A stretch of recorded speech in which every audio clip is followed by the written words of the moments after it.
എന്താ time of supply? What is time of supply? So നമ്മളിങ്ങനെ stage vice ആയിട്ടാണ് വന്നിരുന്നത് അല്ലെ. ഫസ്റ്റ് നമ്മൾ ലെവി ചെയ്യാൻ ഉണ്ട ഗുഡ്സ് ആണോ എന്നുള്ളത് നമ്മൾ നോക്കി. അങ്ങനെയാണെങ്കിൽ ലെവി ചെയ്യാമെങ്കിൽ പിന്നീട് നമ്മൾ നോക്കി അത് സപ്ലൈ ആണോ എന്ന് നോക്കി. സപ്ലൈ ആണ് എന്ന് നമ്മൾ മനസ്സിലാക്കി കഴിഞ്ഞാൽ പിന്നെ അത് ഗുഡ്സ് ആണോ സർവീസ് ആണോ എന്ന് നമ്മൾ നോക്കി. ഓക്കെ, അതിനുശേഷം നമ്മൾ അത് എക്സംഷൻ കാറ്റഗറിയിൽ വരുന്ന ഗുഡ്സ് ആണോ എന്നുള്ളത് നമ്മൾ നോക്കി. ഈ 4 സ്റ്റെപ്പും കഴിയുന്നതോടുകൂടി നമുക്ക് എന്ത് മനസ്സിലാവും? ഈ ഗുഡ്സിന് ടാക്സ് ഉണ്ടോ ഇല്ലേ എന്നുള്ളത് മനസ്സിലാവും. ഓക്കെ ഓക്കെ, നൗ ടാക്സ് ഉണ്ടെങ്കിൽ അടുത്ത പ്രശ്നം എപ്പോഴാണ് ഞാൻ ടാക്സ് കെട്ടേണ്ടത്? That is time of supply. ഞാൻ എപ്പോഴാണ് ടാക്സ് കെട്ടേണ്ടതെന്ന് ഞാൻ മനസ്സിലാക്കുന്നത് എപ്പോഴാണ്? എനിക്ക് ടൈം ഓഫ് സപ്ലൈ അറിയുമ്പോഴാണ്. ക്ലിയർ ആണോ? നൗ എനിക്ക് വേണമെങ്കിൽ ഇന്ന് വിറ്റിട്ട് പൈസ 2 മാസം കഴിഞ്ഞിട്ട് വാങ്ങാം. അപ്പൊ നമ്മളുടെ മൈൻഡിൽ ഒരു ഡൗട്ട് ഉണ്ട്, ഇന്ന് ഞാൻ ടാക്സ് അടക്കണോ അതോ 2 മാസം കഴിഞ്ഞ് എനിക്ക് പൈസ കിട്ടുമ്പോൾ ടാക്സ് അടച്ചാൽ മതിയോ? വിഷയങ്ങളുണ്ട് അല്ലേ? അപ്പൊ അത് സോൾവ് ചെയ്യാനാണ് എന്ത് ടൈം ഓഫ് സപ്ലൈ എന്ന് പറയുന്ന കൺസെപ്റ്റ് ഉള്ളത്. ഓക്കെ, സോ ലെവിയും സപ്ലൈയും ഗുഡ്സും സർവീസും എക്സംഷനും ഒക്കെ കഴിഞ്ഞാൽ നമുക്ക് ടാക്സ് അടയ്ക്കണം എന്നറിയാം. പക്ഷെ നമുക്ക് ഒരു കാര്യം അറിയില്ല, എപ്പോ ടാക്സ് അടയ്ക്കണം എന്നുള്ളത് നമുക്കറിയില്ല. ആ എപ്പോ ടാക്സ് അടയ്ക്കണം എന്നുള്ളത് സോൾവ് ചെയ്യാൻ വേണ്ടിയിട്ടാണ് നമ്മൾ എന്ത് പഠിക്കുന്നത്? ടൈം ഓഫ് സപ്ലൈ പഠിക്കുന്നത്. ക്ലിയർ ആണോ? സോ ടൈം ഓഫ് സപ്ലൈയില് 2 കൺസെപ്റ്റുകളാണ് ഉള്ളത്. ടൈം ഓഫ് സപ്ലൈയില് 2 കൺസെപ്റ്റുകളാണ് ഉള്ളത്. എപ്പോൾ ടാക്സ് അടയ്ക്കണം എന്ന് നമ്മൾ അറിയണം എന്നുണ്ടെങ്കിൽ ഫസ്റ്റ് നമുക്ക് അറിയേണ്ടത് എപ്പോഴാണ് നമ്മൾ ഇൻവോയ്സ് കൊടുക്കേണ്ടത് എന്നുള്ളതാണ്. ഒരു പ്രൊഡക്റ്റ് നമ്മളുടെ കയ്യിൽ നിന്ന് ഒരാൾ വാങ്ങിക്കഴിഞ്ഞാൽ എപ്പോഴാണ് ഞാൻ ഇൻവോയ്സ് കൊടുക്കേണ്ടത് എന്നുള്ളത് നമ്മൾ ആദ്യം അറിയണം, വേണ്ടേ? സോ ഫോർ എക്സാമ്പിള് വണ്ടി ഷോറൂമിൽ നിന്ന് നമ്മൾ വണ്ടി എടുക്കുകയാണ്. സോ നമ്മൾ ആദ്യം അഡ്വാൻസ് കൊടുക്കും അല്ലെ, ടോക്കൺ അഡ്വാൻസ് കൊടുക്കും. ഈ ടോക്കൺ അഡ്വാൻസ് കൊടുക്കുമ്പോൾ ഞാൻ ഇൻവോയ്സ് അടിക്കണോ അതോ അയാള് ഷോറൂമിൽ നിന്ന് ഡെലിവറി എടുക്കുമ്പോൾ ഞാൻ അടിച്ചാൽ മതിയോ അതോ അയാൾ ഫുൾ പേയ്മെന്റ് തരുന്ന സമയത്ത് ഞാൻ അടച്ചാൽ മതിയോ എന്നുള്ളത് നമുക്ക് ഡൗട്ട് ഉണ്ട്. അപ്പൊ ആദ്യം ടൈം ഓഫ് സപ്ലൈയിലേക്കൊക്കെ പോണതിന് മുമ്പ് നമുക്ക് ആദ്യം മനസ്സിലാക്കേണ്ട കാര്യം എന്താ? എപ്പോഴാണ് നമ്മൾ ഇൻവോയ്സ് അടിക്കേണ്ടത് എന്നുള്ളത് മനസ്സിലാക്കണം. ഓക്കെ, സോ ഫസ്റ്റ് 2 സ്റ്റേജുകളാണുള്ളത്. ഫസ്റ്റ് വൺ എന്താ? ഇൻവോയ്സ് അടിക്കേണ്ടത് മനസ്സിലാക്കണം. അത് കഴിഞ്ഞിട്ടേ നമ്മൾ എന്തിലേക്ക് പോവുള്ളൂ? ടൈം ഓഫ് സപ്ലൈയിലേക്ക് പോവുള്ളൂ. ഓക്കെ, സോ ചാപ്റ്ററിന്റെ ഹെഡിങ് എഴുതുക,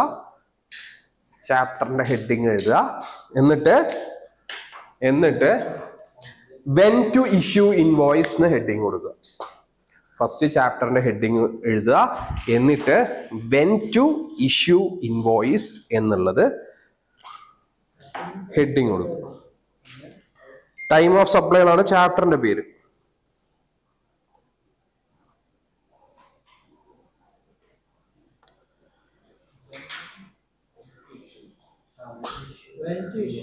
ഇൻവോയ്സ്.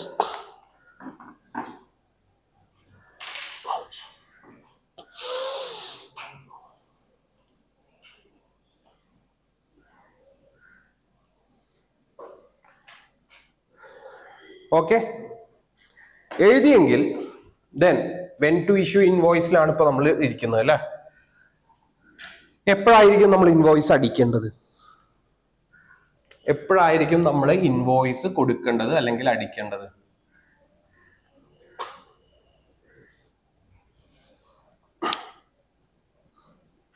എപ്പോഴാ സാധാരണ നമ്മൾ ഇൻവോയ്സ് കൊടുക്കാറ്?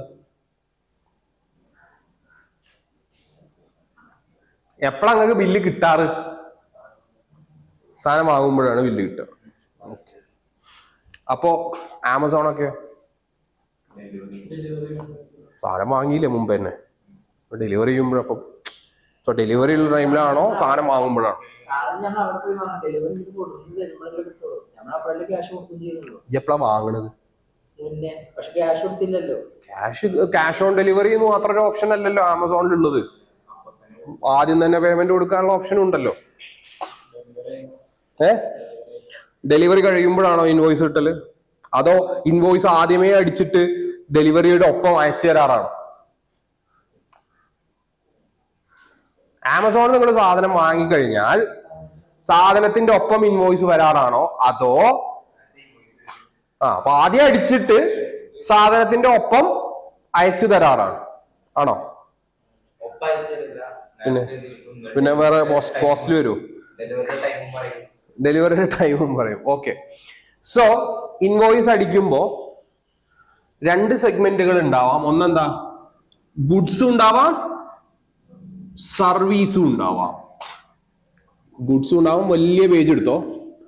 ഗുഡ്സും ഉണ്ടാവാം, സർവീസും ഉണ്ടാവാം.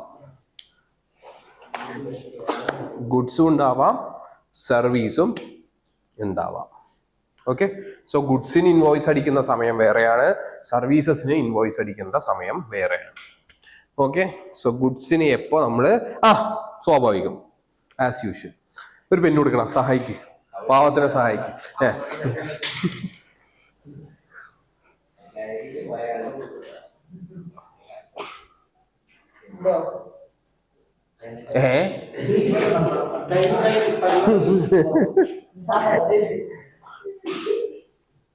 ഗുഡ്സും ഉണ്ടാവാം, സർവീസും ഉണ്ടാവാം.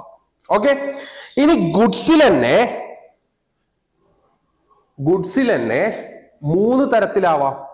ഒന്നെങ്കിൽ മൂവ്മെന്റ് ഉള്ള ഗുഡ്സ് ആവാം, മൂവ്മെന്റ് ഇല്ലാത്ത ഗുഡ്സ് ആവാം, അല്ലെങ്കിൽ കണ്ടിന്യൂസ് സപ്ലൈ ആവാം. എന്താണ് ഉദ്ദേശിക്കുന്നത് മൂവ്മെന്റ് ഉള്ള ഗുഡ്സ്? ഞാൻ വിൽക്കുമ്പോ ഞാൻ എന്റെ ഫാക്ടറിയിൽ നിന്ന് എടുത്തിട്ട് ക്ലയന്റിന്റെ വീട് വരെ എത്തിച്ചു കൊടുക്കേണ്ടതുണ്ടാവും, അല്ലെങ്കിൽ ക്ലയന്റ് എന്റെ ഫാക്ടറിയിൽ വന്നെടുക്കുന്നതുണ്ടാവും. ഇതുമല്ലെങ്കിൽ ഒരു പ്രൊജക്ടിന്റെ ബേസ് ആയിട്ട് കണ്ടിന്യൂസ് ആയി നമ്മൾ സപ്ലൈ ചെയ്തുകൊണ്ടിരിക്കുന്ന ഗുഡ്സും ഉണ്ടാവാം. മൂന്ന് രീതിയിൽ എങ്ങനെയാണ്? ഒന്ന്, നമ്മൾ ക്ലയന്റിന് എത്തിച്ചു കൊടുക്കണം, അതാണ് മൂവ്മെന്റ് ഓഫ് ഗുഡ്സ്. രണ്ട്, ക്ലയന്റ് നമ്മളിടുന്ന് ഡെലിവറി എടുക്കും, നമ്മൾ എങ്ങോട്ട് എത്തിച്ചു കൊടുക്കൊന്നും വേണ്ട, നമ്മളുടെ സ്പോട്ടിൽ വന്നിട്ട് ക്ലയന്റ് ഡെലിവറി എടുക്കും. ഇതാണ് രണ്ടാമത്തെ ടൈപ്പ്. മൂന്നാമത്തത് കണ്ടിന്യൂസ് സപ്ലൈ. ഇപ്പോ ഒരു ബിൽഡിംഗ് കൺസ്ട്രക്ട് ചെയ്യുകയാണെങ്കിൽ അങ്ങോട്ട് എങ്ങനെയാണ് നമ്മൾ ഗുഡ്സ് കൊടുക്കുക? സിമെന്റ് വേണ്ട സമയത്ത് നമ്മൾ സിമെന്റ് കൊടുക്കും, വീണ്ടും 5 ചാക്ക് വേണം എന്ന് പറഞ്ഞാൽ വീണ്ടും കൊടുക്കും. സാൻഡ് വേണ്ട സമയത്ത് നമ്മൾ സാൻഡ് കൊടുക്കും, ടൈൽസ് വേണ്ടപ്പോൾ ടൈൽസ് കൊടുക്കും. ഓക്കെ. എന്നിട്ട് മൊത്തമായിട്ട് അവസാനം ബില്ല് ചെയ്യുക. ഇതാണല്ലോ പ്രൊസീജിയർ. അതാണ് കണ്ടിന്യൂസ് സപ്ലൈ. അതായത് കണ്ടിന്യൂസ് ആയിട്ട് നമ്മൾ ഇങ്ങനെ ഗുഡ്സ് കൊടുത്തുകൊണ്ടേ ഇരിക്കുകയാണ്. ഓക്കെ. സോ ഗുഡ്സ് തന്നെ 3 കാറ്റഗറീസ് ഉണ്ട്. ഏകദേശം പേജിന്റെ പകുതി വരെ എടുത്തിട്ട് ഗുഡ്സിന്റെ. ഓക്കെ. ഏതൊക്കെയാണ് 3 കാറ്റഗറി വരുന്നത്? ഇത് ഇങ്ങനെ എഴുതാം, അല്ലെങ്കിൽ ഇങ്ങനെ എഴുതാം. എങ്ങനെ വെച്ചാൽ ബെറ്റർ അത് ചൂസ് ചെയ്യാം. ഓക്കെ. 3 ടൈപ്പ്. ഒന്ന്, ഫസ്റ്റ് ഉണ്ട്, ടൈപ്സിന്റെ ഒരു സെന്റൻസ് ഉണ്ടാവും. Okay. Involve movement of goods. ആദ്യത്തെ ഐറ്റം എന്താ? Involve movement of goods. രണ്ടാമത്തെ ഐറ്റം എന്താ? No movement of goods. 3, continuous supply. Okay.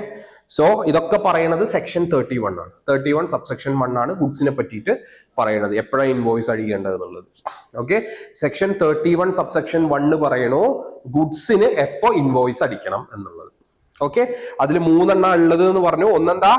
Which involve movement of goods, which does not involve movement of goods. 3, continuous supply. Okay. So movement of goods ഉള്ള സമയത്ത് എപ്പോഴാണ് നമ്മൾ invoice അടിക്കേണ്ടത്? At the time of removal. At the time of removal. At the time of removal. At the time of removal. എന്താണ് at the time of removal?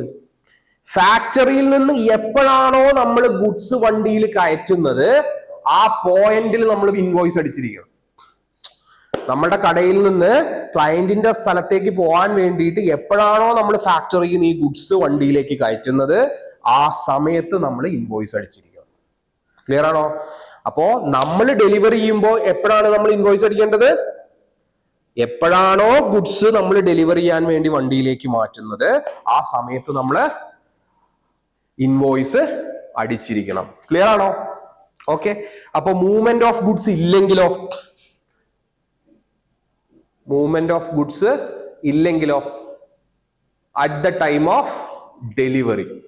എപ്പോഴാണോ നമ്മൾ ഈ goods ക്ലയന്റിന് കൈമാറുന്നത്, അതായത് ക്ലയന്റ് നമ്മളുടെ ഓഫീസിൽ വരുന്നു, ക്ലയന്റിന് കൈമാറുന്നത്, അപ്പോഴാണ് നമ്മൾ ഇൻവോയ്സ് അടിക്കേണ്ടത്.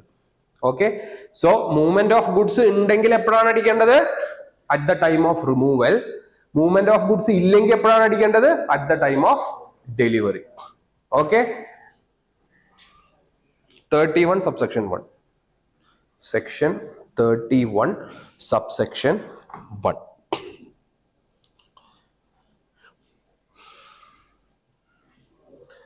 ഓക്കെ, ദെൻ കണ്ടിന്യൂസ് സപ്ലൈ ആണെങ്കിൽ എപ്പോഴാണ്?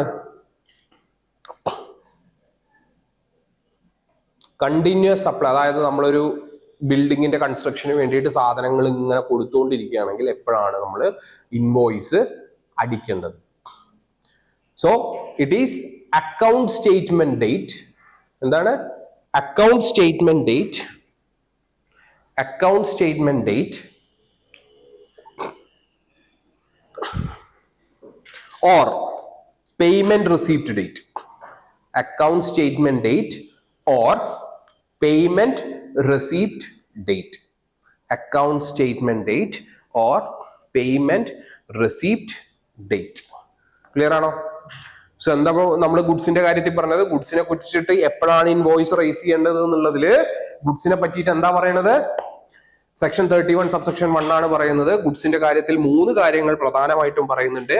ഒന്ന്, ഗുഡ്സ് നമ്മൾ ഡെലിവറി ചെയ്ത് കൊടുക്കുകയാണ് എന്നുണ്ടെങ്കിൽ എപ്പോഴാണോ നമ്മൾ വണ്ടിയിലേക്ക് കയറ്റുന്നത് അപ്പൊ നമ്മൾ ഇൻവോയ്സ് അടിക്കണം. ഗുഡ്സ് നമ്മൾ ഡെലിവറി കൊടുക്കുന്നില്ല, നമ്മളെടുത്ത് വന്നിട്ടാണ് സാധനം എടുക്കുന്നത് എങ്കിൽ എപ്പോഴാണോ ക്ലയന്റിന് നമ്മൾ ഇത് കൈമാറുന്നത് അപ്പൊ നമ്മൾ ഇൻവോയ്സ് അടിക്കണം. അതേപോലെ തന്നെ കണ്ടിന്യൂസ് സപ്ലൈ ആണ് എന്നുണ്ടെങ്കിൽ എന്നാണോ അക്കൗണ്ട് സ്റ്റേറ്റ്മെന്റ് ഡേറ്റ്, ഇപ്പൊ കോൺട്രാക്റ്റിൽ എഴുതുകയാണ് വാർപ്പ് കഴിഞ്ഞാൽ പൈസ, അത് കഴിഞ്ഞാൽ ടൈൽസ് ഇടുമ്പോ പൈസ, ഇങ്ങനെ എഗ്രിമെന്റിൽ എഴുതുകയാണെങ്കിൽ വാർപ്പ് കഴിഞ്ഞാൽ നമ്മൾ ഇൻവോയ്സ് അടിക്കണം, അത് കഴിഞ്ഞ് ടൈൽ ഇടുന്ന സമയത്ത് നമ്മൾ ഇൻവോയ്സ് അടിക്കണം. ക്ലിയർ ആണോ? അതാണ് അക്കൗണ്ട് സ്റ്റേറ്റ്മെന്റ് ഡേറ്റ്. അതല്ലെങ്കിൽ എപ്പോഴാണ് അടിക്കുക?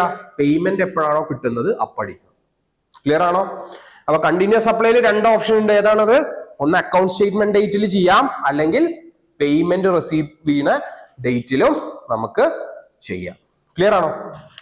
ഓക്കെ, ഇനി താഴെ സ്പേസ് ഉണ്ടോ? സ്പേസ് ഉണ്ടെങ്കിൽ ബോക്സിൽ എഴുതുക സെയിൽ ഓൺ അപ്രൂവൽ ബേസിസ്. ഗുഡ്സിന്റെ താഴെ സെയിൽ ഓൺ അപ്രൂവൽ ബേസിസ് ബോക്സിൽ ഇട്ടോ. അതായത് അമെൻമെന്റ് ആണ്, മാറ്റം വന്നതാണ്. So it is sale on approval basis.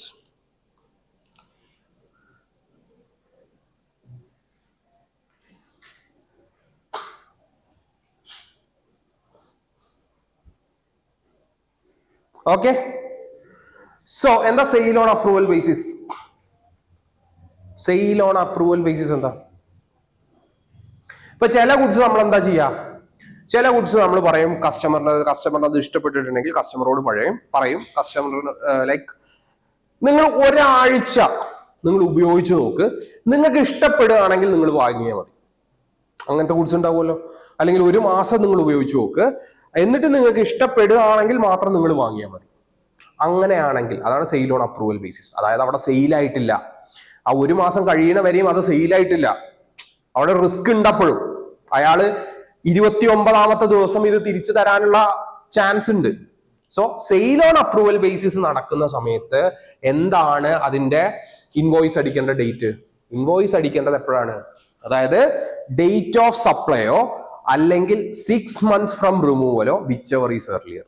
എന്താ date of supply? Date of supply എന്താ? ഡേറ്റ് ഓഫ് സപ്ലൈ എന്താ? അതായത് ഡേറ്റ് ഓഫ് സപ്ലൈ എന്ന് പറഞ്ഞാൽ ഇയാളിത് വാങ്ങിയ ദിവസം, അതായത് പർച്ചേസർ ഇത് വാങ്ങിയ ദിവസം. ഡേറ്റ് ഓഫ് റിമൂവൽ എന്താ? പോടാ. ഓക്കെ, ഇയാളിത് വാങ്ങിയത് കൊണ്ട് അയാള് അത് കൈപ്പറ്റണമെന്നില്ല അല്ലെ. ഇപ്പൊ നമ്മൾ കാറ് വാങ്ങി, കാറ് നമ്മൾ ഷോറൂമിൽ നിന്ന് ഡെലിവറി എടുക്കണമെന്നില്ല. ചിലപ്പോൾ 6 മാസം കഴിഞ്ഞിട്ടാണ് ഞാൻ ഡെലിവറി ഉണ്ടാവുക, പൈസയൊക്കെ സെറ്റിൽ ചെയ്തിട്ട്. ഓക്കെ, അപ്പൊ ആ കേസിൽ എന്താ ഉണ്ടാവുക? ഡേറ്റ് ഓഫ് സപ്ലൈ എന്ന് പറഞ്ഞാൽ അയാൾ വാങ്ങുന്ന ദിവസമാണ്. ഡേറ്റ് ഓഫ് റിമൂവൽ എന്ന് പറഞ്ഞു കഴിഞ്ഞാൽ എന്താ? നമ്മൾ ഫാക്ടറിയിൽ നിന്ന് അത് കസ്റ്റമറുടെ വീട്ടിലേക്ക് കൊണ്ടുപോകുന്ന ദിവസമാണ്. ഓക്കെ, അപ്പൊ എന്താ പറയണത്? ഒന്നെങ്കിൽ വാങ്ങിയ ദിവസമോ അല്ലെങ്കിൽ 6 മാസം ഫ്രം കസ്റ്റമർ കൊണ്ടുപോയി 6 മാസത്തിനുള്ള ഏതാണോ ആദ്യം സംഭവിക്കുന്നത് ആ ദിവസമാണ് എന്ത് ഇൻവോയ്സ് അടിക്കേണ്ടത്. അപ്പൊ ഞാൻ ഒന്നും കൂടി ഞാൻ ഇത് ചെയ്യാം. അതായത് ഞാനൊരു ഷോപ്പ് നടത്തുകയാണ്. എന്തിന്റെ ഷോപ്പാ? ഞാനൊരു കാറ് വിൽക്കുന്ന ഷോപ്പാണ് എന്ന് വിചാരിക്കുക. ഇപ്പൊ ഈ കാറ് വിൽക്കുന്ന സമയത്ത് ഞാൻ എന്ത് ചെയ്തു?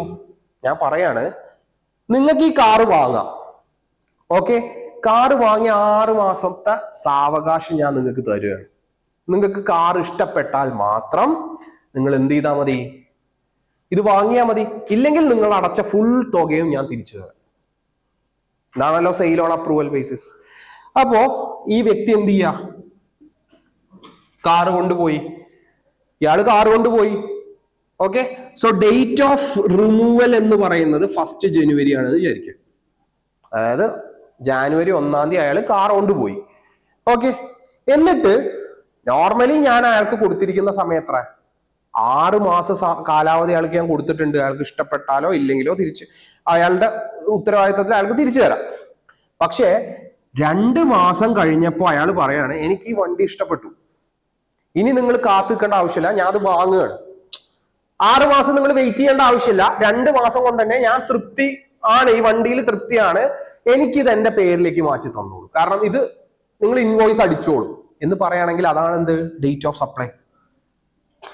Okay, so date of supply എന്ന് പറഞ്ഞാൽ അയാൾ പറയാണ്, നിങ്ങൾ ഇൻവോയ്സ് അടിക്കാൻ അയാൾ തന്നെ പറയുകയാണെങ്കിൽ അതാണ് എന്ത്? Date of supply. അപ്പൊ ഡേറ്റ് ഓഫ് സപ്ലൈയോ അല്ലെങ്കിൽ അയാൾ വീട്ടിലേക്ക് കൊണ്ടുപോയിട്ട് 6 മാസമോ ഇതിൽ ഏതാണോ ആദ്യം സംഭവിക്കുന്നത് ആ ഡേറ്റിനാണ് നമ്മൾ എന്ത് ചെയ്യേണ്ടത്? ഇൻവോയ്സ് അടിക്കേണ്ടത്. ക്ലിയർ ആണോ? അപ്പോ ഗുഡ്സ് കൊണ്ടുപോയിട്ട് 6 മാസം ആയാലോ അല്ലെങ്കിൽ ഡേറ്റ് ഓഫ് സപ്ലൈയോ, അതായത് അയാൾ വാങ്ങാൻ തയ്യാറാണെന്ന് പറയുകയാണെങ്കിലോ ഏതാണോ ആദ്യം സംഭവിക്കുന്നത് ആ ഡേറ്റിനാണ് നമ്മൾ ഇൻവോയ്സ് അടിച്ചു കൊടുക്കേണ്ടത്. ക്ലിയർ ആണോ?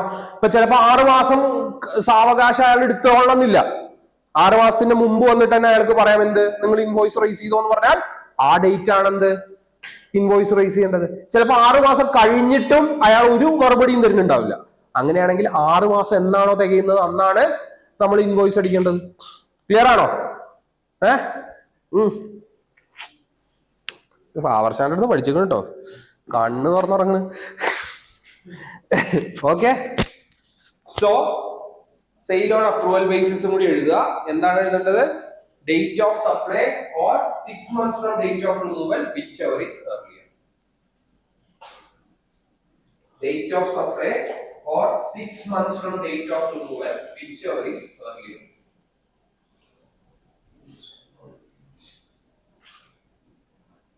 Date of supply or 6 months. Hello. Whichever is earlier.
Okay, next services.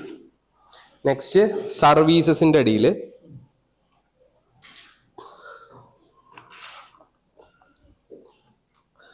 Okay. So സർവീസസിന്റെ കാര്യത്തിൽ എങ്ങനെയാണ്? രണ്ട് തരത്തിലുള്ള, രണ്ടല്ല ആക്ച്വലി 4 ഉണ്ട്. ഒന്ന് നോർമൽ കേസ്, 2 ബാങ്കുകളോ NBFCകളോ ആണെങ്കിൽ, 3 കണ്ടിന്യൂസ് സപ്ലൈ ആണെങ്കിൽ, 4 വൗച്ചറും മറ്റു കേസുകളും. ഓക്കെ, അപ്പൊ ആദ്യത്തെ ഏതാണ്? നോർമൽ കേസുകൾ. ഓക്കെ, നോർമൽ കേസിൽ എപ്പോഴാണ് ഇൻവോയ്സ് അടിക്കേണ്ടത്? നമ്മൾ എപ്പോഴാണോ സർവീസ് ചെയ്ത് 30 ദിവസത്തിന്റെ ഉള്ളിൽ നമ്മൾ ഇൻവോയ്സ് അടിച്ചിരിക്കണം. എപ്പോഴാണ്? നോർമൽ സാഹചര്യത്തിൽ എപ്പോഴാണ് നമ്മൾ ഇൻവോയ്സ് അടിക്കേണ്ടത്? സർവീസ് ചെയ്ത് 30 ദിവസത്തിന്റെ ഉള്ളിൽ നമ്മൾ ഇൻവോയ്സ് അടിച്ചിരിക്കണം. സോ എന്താണത്? Within 30 days of providing the service. Within 30 days of providing the service. Normal within 30 days of providing the service.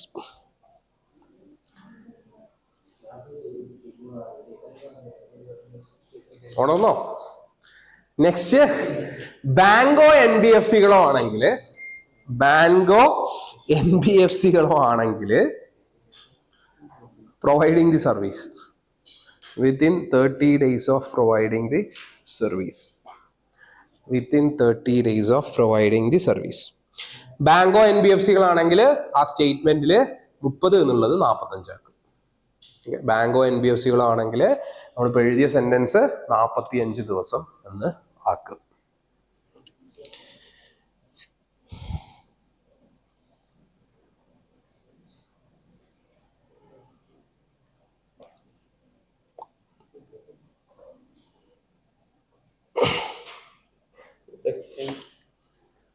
Section വേണം. 31 സബ്സെക്ഷൻ 2 ആണ് നോർമല്.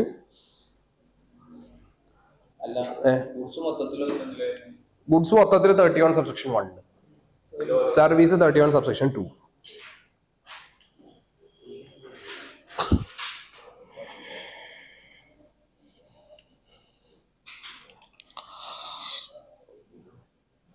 ഓക്കെ.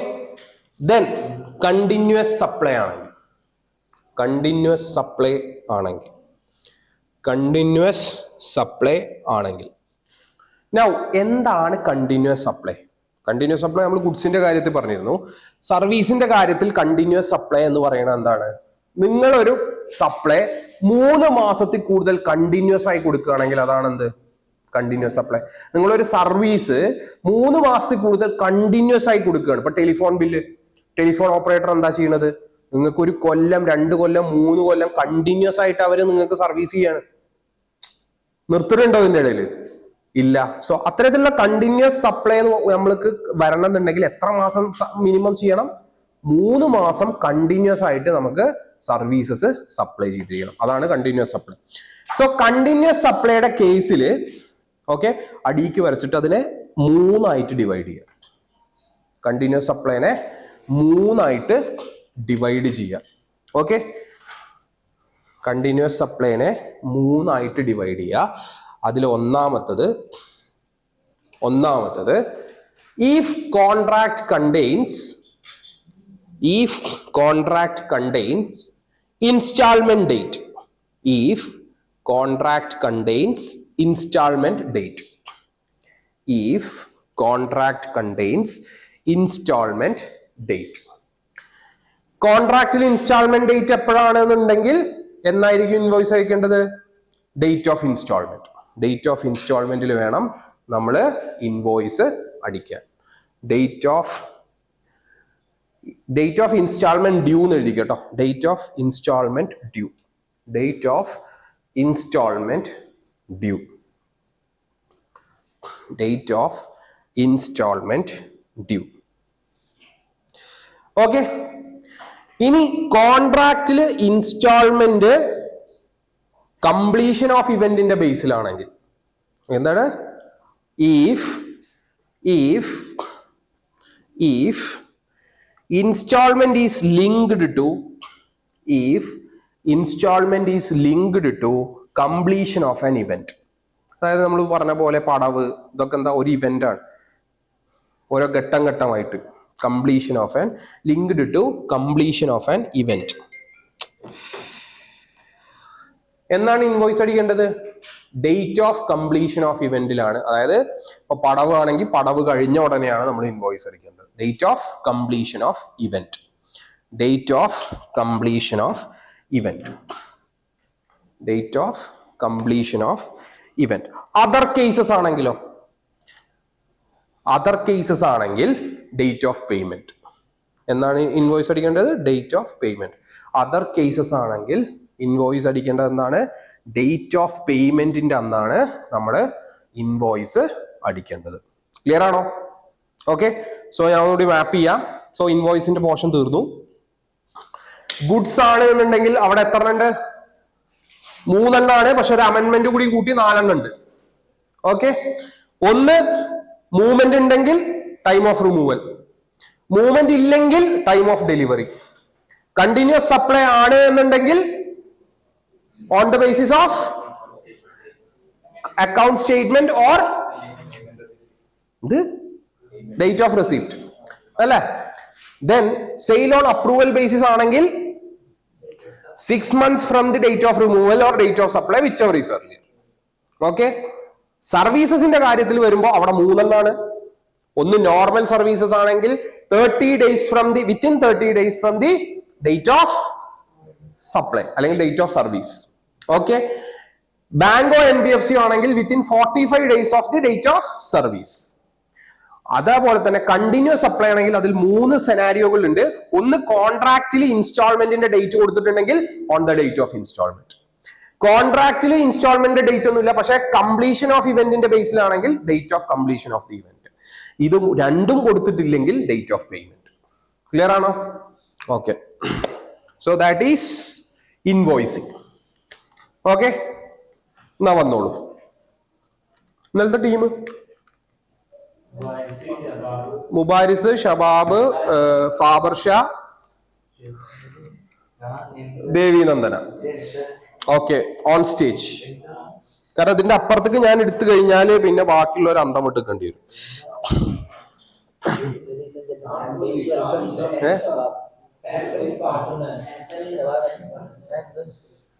പരിപാടി ഉണ്ട്, ഇറങ്ങജേ.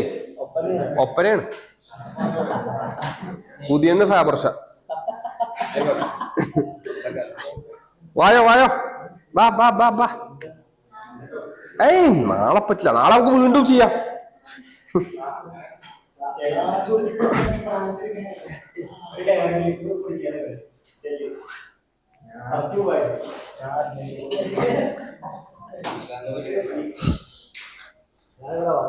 അതായത് 1 ക്ലാസ്സിന് വരണം, 2 ഇനി വന്നിട്ടില്ലെങ്കിൽ എന്ത് നടന്നു എന്ന് ചോദിക്കണം, 3 ഇത് 2 നടന്നിട്ടില്ലെങ്കിൽ ആ ക്ലാസ് എങ്കിലും ഒന്ന് ഇരുന്ന് കാണണം.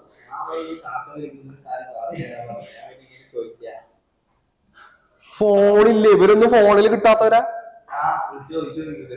അല്ല, പാവർഷാനെ കിട്ടൂല, ബാക്കിയുള്ളവര്.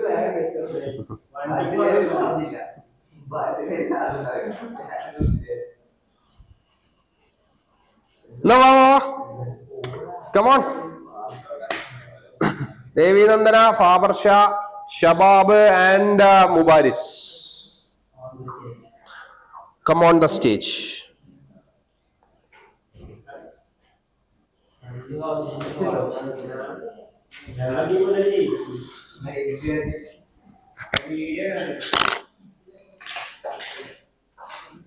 ആരാദ്യം എടുക്കും, എന്താണ് ടോപ്പിക് എന്നുള്ളതൊക്കെ പ്ലാൻ ചെയ്ത എല്ലാരും.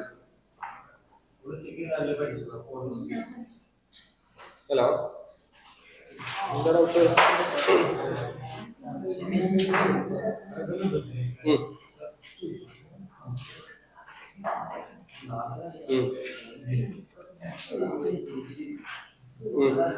പ്രൊഫഷണൽ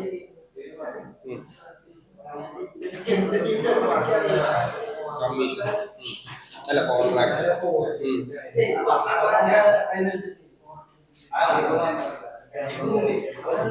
44 ADL കാണിക്കണം.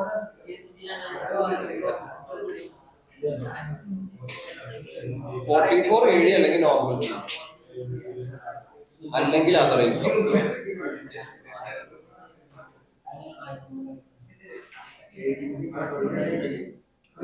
Contractor other income. അതാണ് ADL കൊടുക്കണമെന്നോ?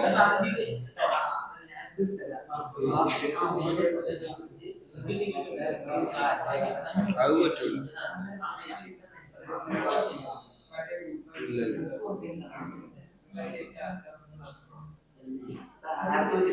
കാണിക്കാം.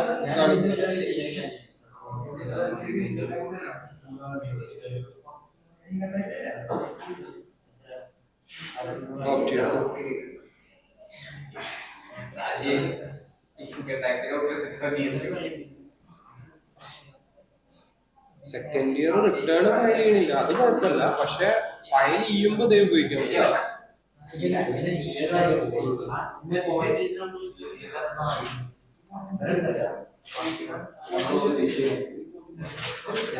അതൊരു കാര്യം ചെയ്താൽ മതി.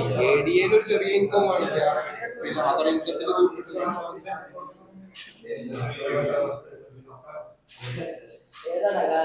ലാസ്റ്റ് ഇയർ ADL വന്നിട്ട് ചെറിയൊരു എമൗണ്ട് കാണിക്കുക, 5000 10,000 എന്തെങ്കിലും. മൊത്തത്തിലോ 194C എത്രയാണ്?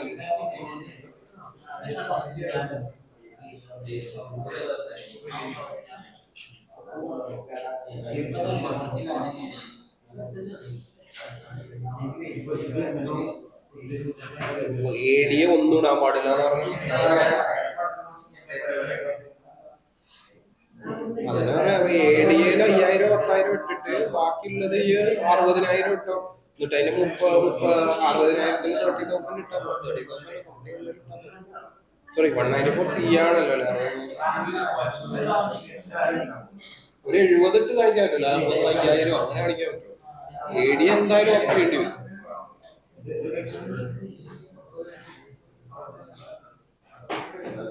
ആദ്യത്തെ വർഷം ADA ആണ് പറഞ്ഞത്.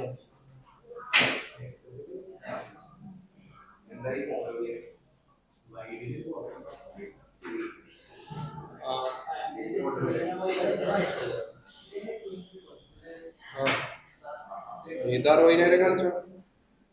ഇത് ADയിലോ അല്ലെങ്കിൽ അത്ര ഇൻകത്തിലോ ADA നല്ലത്. അതില് ട്യൂട്ടറിങ് എന്തെങ്കിലും ഇട്ടാ 2 ട്യൂട്ടറിങ് ആണ്. പക്ഷെ അവര് 194J പിടിക്കാത്തത് കൊണ്ട് നമുക്കത് ചെയ്യാൻ പറ്റും.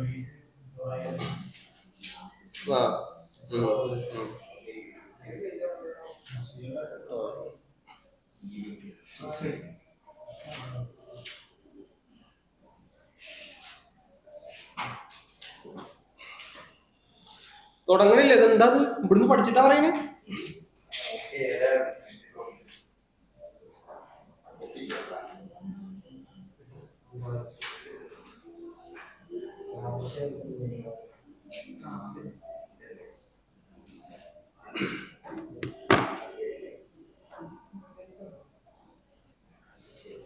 നിങ്ങള് ചോദിക്കണം കേട്ടോ. ഓക്കെ, ക്വസ്റ്റ്യൻ ചോദിച്ചിട്ടില്ലെങ്കിൽ ഏറ്റവും മോശമായിട്ട് ക്വസ്റ്റ്യൻ ചോദിക്കാത്ത 4 ആള് അടുത്ത ക്ലാസ്സിൽ പ്രസന്റ് ചെയ്യും.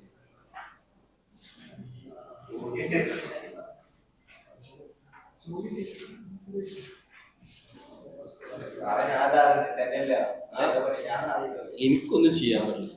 കള്ള ലീവ് എടുത്തല്ലേ? മൗലൂദോ ആരെ?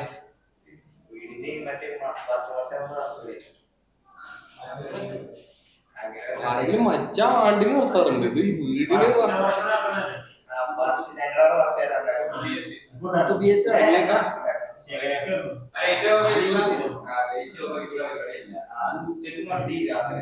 ഉച്ചക്ക് ലൈറ്റ് ഓഫ് ചെയ്ത കാര്യമില്ലല്ലോ.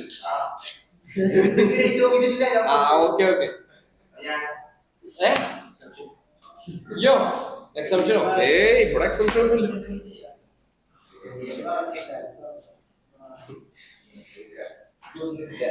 എന്നാ തുടങ്ങ്. അല്ല അങ്ങനെയല്ല, ചാപ്റ്റർ മൊത്തം ഓരോ ചാപ്റ്റർ ഓരോരുത്തർക്കല്ലേ കൊടുത്തുള്ളത്.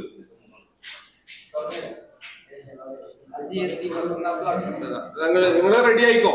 ഏറ്റവും കുറവ് ചോദ്യം ചോദിക്കണവർക്കായിരിക്കും ചാൻസ്. അത് നാണക്കുള്ള ടീം.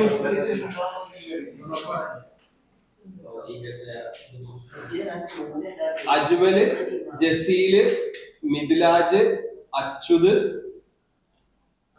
അനസ്, റാഷി.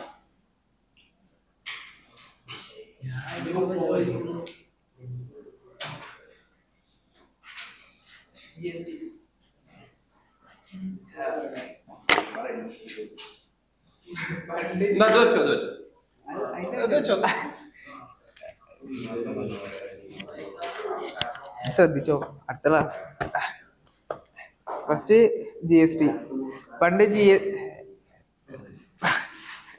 GST കുറെ ഇതിലുണ്ടായിരുന്നു. മറ്റേ central sales tax, service tax, അങ്ങനെ കുറെ തരം ടാക്സ് ഉണ്ടായിരുന്നു. ഇതിനെല്ലാത്തിനും കൂടിയിട്ട് ഒറ്റതാക്കിയതാണ് GST. അങ്ങനെയല്ലേ? അങ്ങനെ തന്നെ. ഓക്കെ, അത് കഴിഞ്ഞു. പിന്നെ GST പറഞ്ഞ 2 മോഡലുള്ളത്. ഒന്ന് SGST, UTGST. അങ്ങനെ IGST അതല്ലേ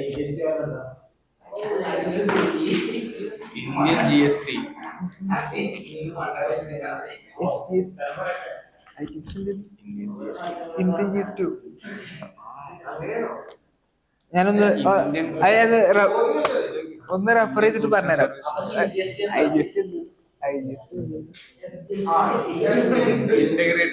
integrated CGST central government GST, SGST state government,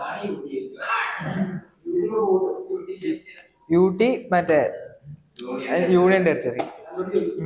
okay, ഇനി GST തന്നെ ഇൻട്രാ സ്റ്റേറ്റ് സപ്ലൈ ഉണ്ട്, ഇന്റർ സ്റ്റേറ്റ് സപ്ലൈ ഉണ്ട്.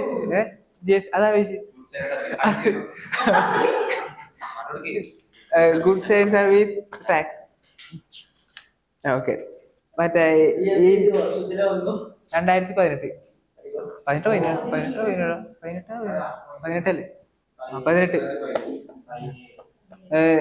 1/7/2018 ഇൻട്രാസ്റ്റേജ് സപ്ലൈ. ഇൻട്രാസ്റ്റേജ് സപ്ലൈ പറഞ്ഞാൽ നമ്മളിപ്പോ സെയിം സ്റ്റേറ്റിൽ തന്നെ മറ്റേ എന്താ വാങ്ങും ബുക്കൊക്കെ ഇല്ലേ, അതിനെ പറയാം. ഇപ്പൊ നമ്മള് കേരളത്തിൽ തന്നെ സെയിൽ ചെയ്യില്ലേ അത്. പിന്നെ interstate, 2 state, Tamil Nadu to Kerala, അങ്ങനെ കഴിഞ്ഞു. UT പറഞ്ഞാൽ മറ്റേ ഇപ്പൊ അതിന്റെ കീഴിലുള്ള രാജ്യത്തുണ്ടാവില്ലേ, സ്റ്റേറ്റ് ഉണ്ടാവില്ലേ, അതൊക്കെ നമ്മള് ശരിയില്ല. അങ്ങനെ ഇതൊക്കെ ഒന്നും ആവശ്യമില്ലാത്തതാണ്, പിന്നെ വിളിക്കാം.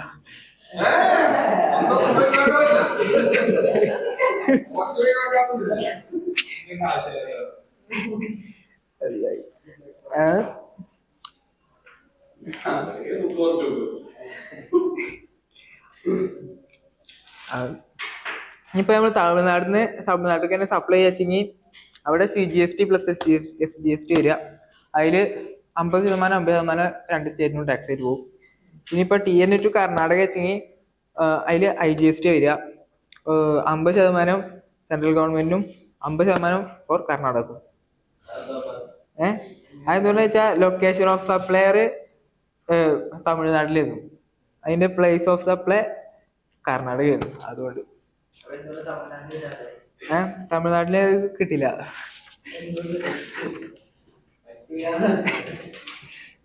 ചോദിക്കരുത്. ഓക്കെ, അത് കഴിഞ്ഞു. ബാക്കിയിലൊന്നും നോക്കിയിട്ടില്ല. അത്ര മതിയോ? ബാക്കി വരണോ? മൈക്ക് ഇത്ര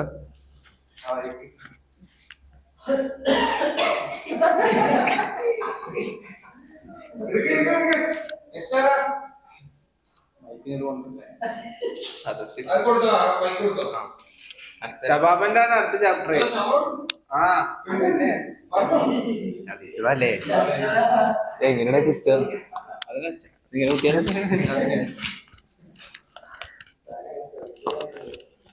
ഹലോ, അവിടെ ഇതിന്റെ ഇവിടെ നിന്ന് തുടങ്ങണ്ടേ?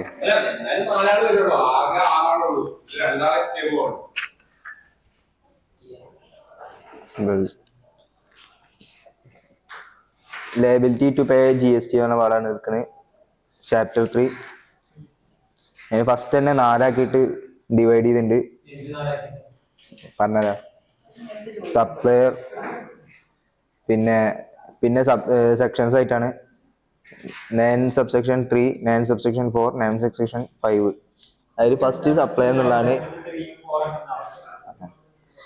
9 സബ്സെക്ഷൻ 3 പറയുന്നത് വാട്ട് ഷുഡ് പേ ടാക്സ് എന്നുള്ളൊരു ഇതാണ്.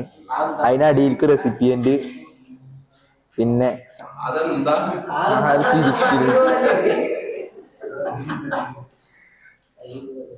എന്തേലും ഇത് അതല്ലേ ഈ ചോദിച്ചു, അതേ ഈ പറഞ്ഞു.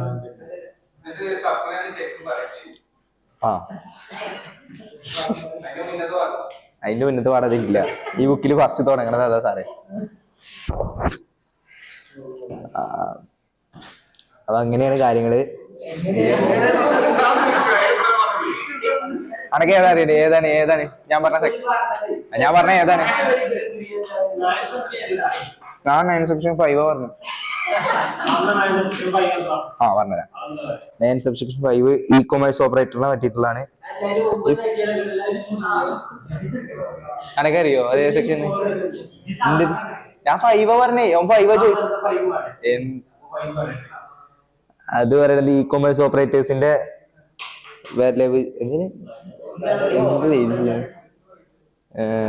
Hotel accommodation, transportation, e-commerce only for services. ഒന്നുമില്ലേ?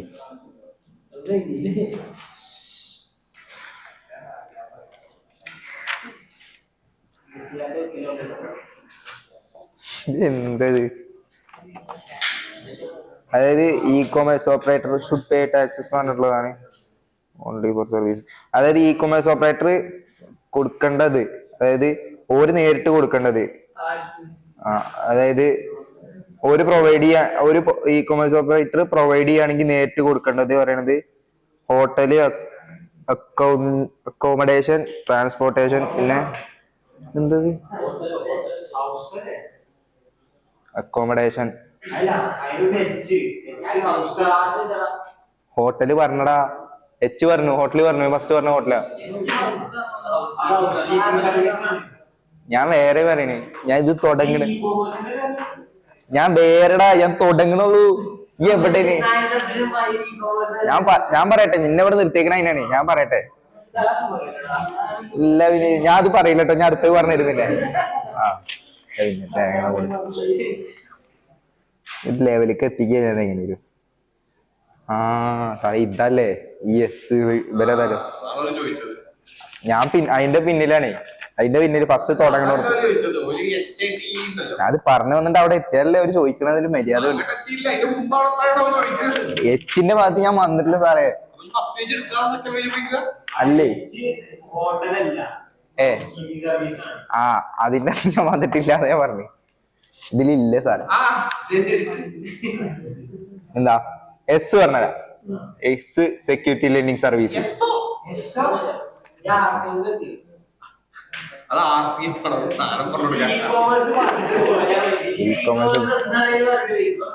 വെറുതെ പ്രകോപിക്കരുത്. ആ പാഠം ഞാൻ എടുത്തിട്ടില്ല, ഉള്ള കാര്യം പറയാ. നോക്കട്ടത്. കണ്ണാട വെച്ചാലും കാണില്ല, കാരണം 2 പേര് എഴുതിയിട്ടുള്ളൂ. അത് കാണാം.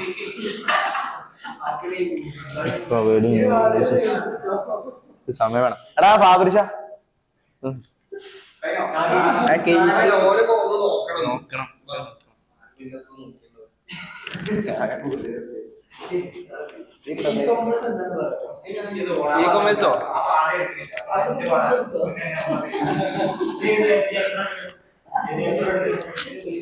ഞാൻ പറയുമ്പോ മനസ്സിലാക്കാൻ പറ്റണോ?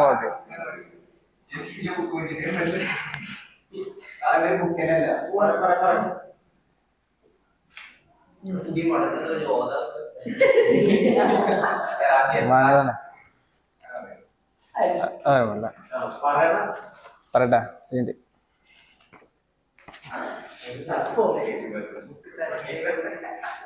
സപ്ലൈ എന്ന് പറഞ്ഞാൽ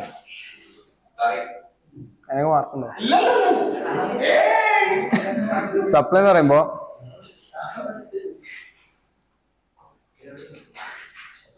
ഈ disposal, exchange, barter, transfer, sale, rental, licence, lease, ഈ കാര്യങ്ങളൊക്കെയാണ് സപ്ലൈ. ബാർട്ടർ അതൊന്നും അറിയാൻ പാടില്ല. ബാർട്ടർ എന്താന്ന് ചോദിച്ച് അതറിയില്ല.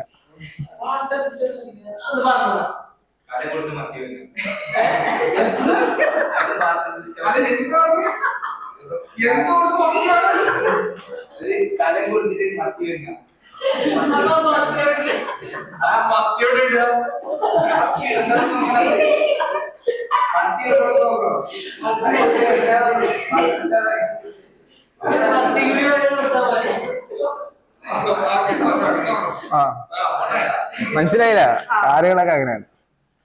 പിന്നെ പിന്നെന്താണ് സെക്ഷൻ 7(1). അതെന്താന്നോ പറയണേ. സെക്ഷൻ 7(1) പെണ്ണാണ് സെക്ഷൻ 7(1)A, പിന്നെ 7(1)AA, 7(1)B, 1C ഇതൊക്കെ. 1C പറയുന്നത് ഷെഡ്യൂൾ 1, അതായത് എന്താ മറ്റേത് disposal of business asset, ITC. പിന്നെ റിലേറ്റഡ് പാർട്ടി ട്രാൻസാക്ഷൻ കാര്യങ്ങൾ, ഇമ്പോർട്ട് ഓഫ് സർവീസ്, പിന്നെ പ്രിൻസിപ്പൽ ഏജന്റ് റിലേഷൻഷിപ്പ്, ഇതൊക്കെയാണ് 7(1)C പറയണത്, മീൻസ് ഷെഡ്യൂൾ 1. പിന്നെ സെക്ഷൻ 2 വരുമ്പോ സെക്ഷൻ 2 പ്രിൻസിപ്പൽ ഏജന്റ് റിലേഷൻഷിപ്പ് പറയുമ്പോ അതായത് ഇപ്പോ ഒരു പ്രിൻസിപ്പൽ ആയിട്ടുള്ള ഒരാൾ അയാളുടെ ഒരു സാധനം സെല് ചെയ്യണം, അല്ലെങ്കിൽ അയാൾക്ക് സർവീസ് ചെയ്ത് കൊടുക്കണം. അതിന്റെ ഇടയിൽ നിൽക്കുന്ന ഒരു ഏജന്റ്. പ്രിൻസിപ്പൽ ആരാണോ? ഈ ഏജന്റ് ആർക്കാണോ സർവീസ് ചെയ്ത് കൊടുക്കുന്നത് അല്ലെങ്കിൽ എന്ത് ചെയ്ത് കൊടുക്കുന്നത് അയാൾ. റിലേറ്റഡ് പാർട്ടി ട്രാൻസാക്ഷൻ വരുമ്പോ അതെന്താന്ന് ചോദിക്കണേ? റിലേറ്റഡ് പാർട്ടി ട്രാൻസാക്ഷൻ എന്താ? നമ്മളൊരു റിലേറ്റഡ് പാർട്ടി ആയിട്ടുള്ള പല type of transaction.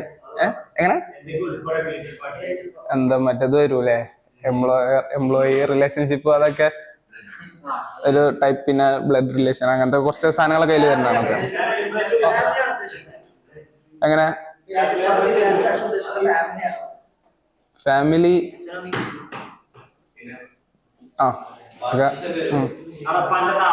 Partners.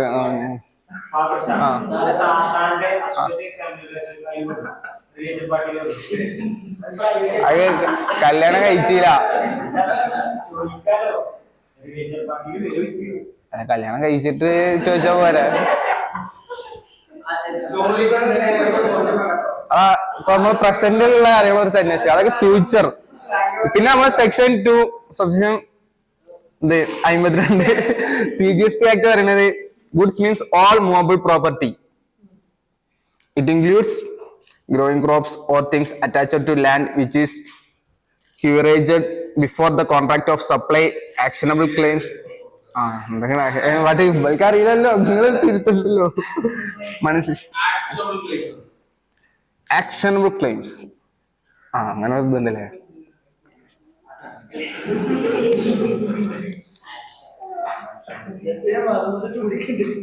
Actionable claims പറഞ്ഞെടുത്ത എനിക്കറിയില്ല. എങ്ങക്കറിയോ? എനിക്കറിയില്ല. കാര്യം നിങ്ങൾക്ക് അറിയുന്നുണ്ടെങ്കിൽ ഓക്കെ, അല്ലെ ഞാൻ സാറോണ്ട് പറയിപ്പിച്ചരാം. നിങ്ങൾക്കറിയില്ല? എനിക്കറിയില്ല. ഓക്കെ. പിന്നെ money is the currency which recognised by RBI. എന്ത്?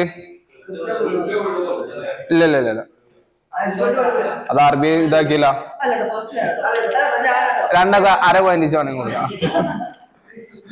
വിൻസോല് സെയിം പോയിന്റ് അപ്പൊ ഉത്തരം കിട്ടിയ കിട്ടി. ഇനി വാട്ട് ഈസ് സെക്യൂരിറ്റി? എന്തേ? ഇല്ല, പെടൂല. ജസീലിന്റെ ചോദ്യങ്ങൾ അയക്കണില്ലേ? ഓനെ രക്ഷപ്പെടുത്താനോ? ജസീലിനെ കേൾക്കണോ?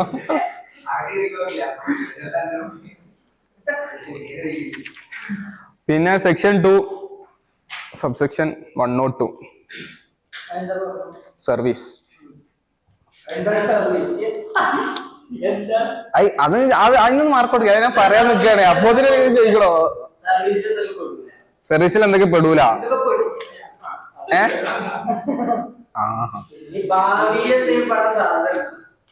അങ്ങനെയാണ് നിങ്ങളെ അതാണോ? ഓക്കെ.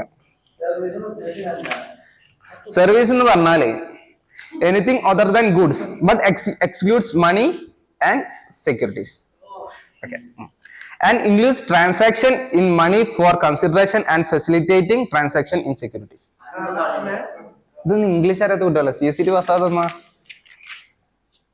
പിന്നെ അതൊക്കെ അല്ലേ സെറ്റ് അല്ലേ? ആ പിന്നെ ജസീലിന്റെ ചോദ്യം ഹുയിസ് റിലേറ്റഡ് പാർട്ടി, അതിൽ നമ്മൾ നേരത്തെ പറഞ്ഞ പോലെ തന്നെ ഇത് ഫാമിലി ഉണ്ട്, പിന്നെ ലീഗൽ ബിസിനസ് പാർട്ട്നേഴ്സ്, പിന്നെ such persons are officers directors of one another's business അങ്ങനത്തെ കാര്യങ്ങൾ. പിന്നെ such person are employee joint വെഞ്ചറോ ഡയറക്ടേഴ്സോ ആ പറയണ്ടല്ലോ.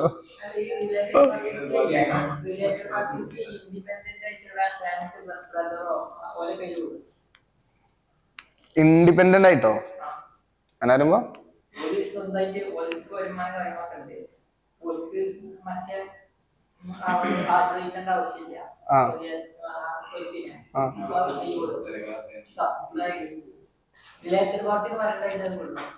മനസ്സിലായില്ല.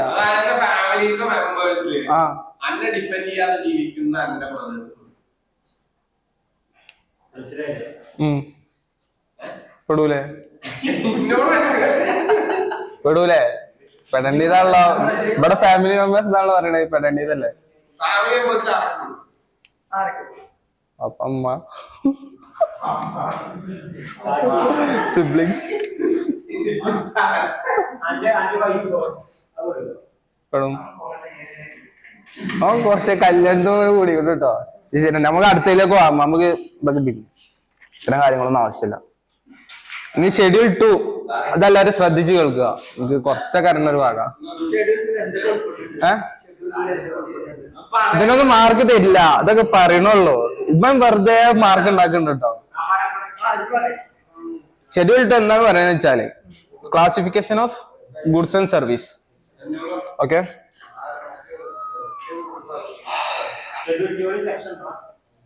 Of course. സാറ് കേട്ടില്ല, ക്വസ്റ്റ്യൻ ചോദിച്ചു മാർക്ക് കൊടുക്കും. Section 7(1)(a). പിന്നെ മൂവബിൾ പ്രോപ്പർട്ടി. മൂവബിൾ പ്രോപ്പർട്ടി അത് നമ്മളൊരു അതായത് എന്താണ് നമ്മൾ ഉപയോഗിക്കാൻ വേണ്ടിയിട്ട് കൊടുക്കുകയാണെന്നുണ്ടെങ്കിൽ അത് സർവീസ് ആണ്. പിന്നെ അതല്ല അത് അയാൾക്ക് സ്വന്തമായിട്ട് അയാൾക്ക് വിൽക്കുകയാണെന്നുണ്ടെങ്കിൽ അവിടെ അത് ഗുഡ്സ് ആയി. ഓണർഷിപ്പ് പോകണമെന്നുണ്ടെങ്കിൽ ഗുഡ്സ് ആണ്. ഓണർഷിപ്പ് കീപ്പ് ചെയ്തിട്ട് റൈറ്റ് ടു യൂസ് എന്നുള്ള ലെവലിൽ കൊടുക്കുമ്പോ സർവീസ്. വല്ല ചോദിക്കരുത്.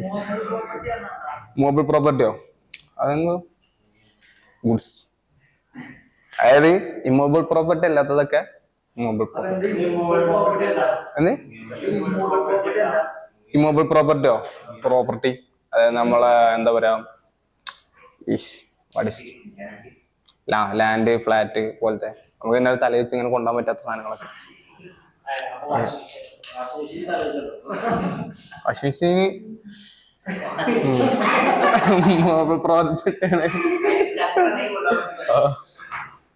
പിന്നെ ഇനി മൊബൈൽ പ്രോപ്പർട്ടിന്റെ ഇതിലേക്ക് വരുമ്പോ അത് നമ്മൾ അതിന്റെ ഓണർഷിപ്പ് നമ്മൾ മാറ്റി കൊടുക്കുക. ടൈറ്റിൽ ട്രാൻസ്ഫർ ചെയ്യാണെന്നുണ്ടെങ്കിൽ അത് GST എക്സംപ്റ്റഡ് ആണ്. അതല്ല റൈറ്റ് ടു യൂസ് ആണെന്നുണ്ടെങ്കിൽ അവിടെ സർവീസ് ആണ് ആവുന്നത്. പിന്നെ ഇന്റലക്ച്വൽ പ്രോപ്പർട്ടി ആവുമ്പോ അതേപോലെ തന്നെ റൈറ്റ് അതിലെന്ന് പറയുമ്പോ നമ്മളത് എന്താ ഈ ബ്രാൻഡ് നെയിം ട്രേഡ് മാർക്ക് പോലത്തെ സാധനങ്ങൾ. അപ്പം അതിന്റെ ടൈറ്റിൽ ട്രാൻസ്ഫർ ചെയ്യുമ്പോൾ അവിടെ ഗുഡ്സ്, റൈറ്റ് ടു യൂസ് കൊടുക്കുമ്പോൾ അവിടെ സർവീസ് തന്നെ. പിന്നെ ജോബ് വർക്ക് ആകുമ്പോൾ ഇപ്പൊ എന്താ ഇപ്പൊ നമുക്ക് ഈ ഗുഡ്സ് നമുക്കുള്ള ഉണ്ടാക്കാനുള്ള സാധനങ്ങളും കാര്യങ്ങളും സപ്ലയർ ആണ് തരുന്നെന്നുണ്ടെങ്കിൽ അവിടെ സർവീസ് ആണ്. പിന്നെ അതല്ല നമ്മൾ തന്നെ പ്രൊവൈഡ് ചെയ്ത്. ജോബ് വർക്ക് ചെയ്യുമ്പോൾ എന്താണ് ഒരു ഇത് ജോലിക്കാരൻ വർക്ക് ചെയ്യണ ആളെ അങ്ങനെ വരുമ്പോ അങ്ങനെയൊക്കെ വരുമ്പോ നമ്മളെ ഒരു പണിക്കാരൻ. പിന്നെ അത് തന്നെ പിന്നെ മനസ്സിലായില്ലേ, ഇത് ഗുഡ്സ് നമ്മൾ എടുത്തിട്ട് നമ്മളാൾക്ക് സാധനം കൊടുക്കുമ്പോ അവിടെ ഗുഡ്സ് ആണ്, അവിടെ അത് സർവീസ് ആവില്ല. പിന്നെ works contract it is A service. Contract service.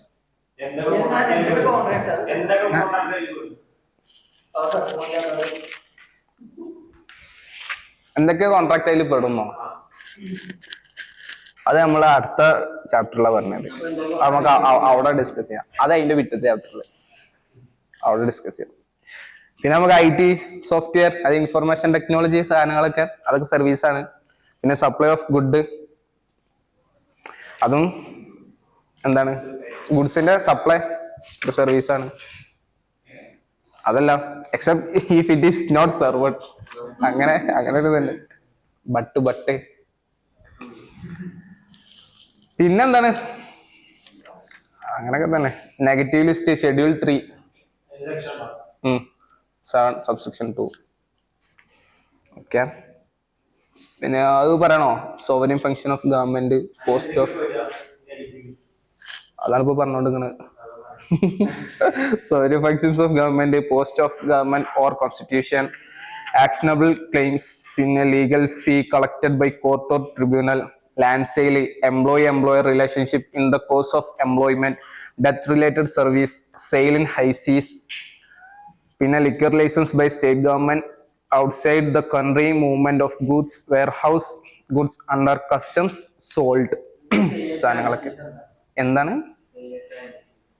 Sale in high സീസ്? അറ്റല്ല, താങ്കൾ അവിടുത്തെ മിസ്റ്റേക്ക് പറ്റി. ആ ക്വസ്റ്റ്യൻ ക്യാൻസൽ ചെയ്യണോ?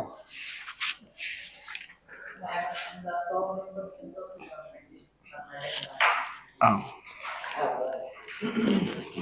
അത് ഗവൺമെന്റ് നമുക്ക് ചെയ്തു തരുന്ന സോവറിൻ സർവീസസ്.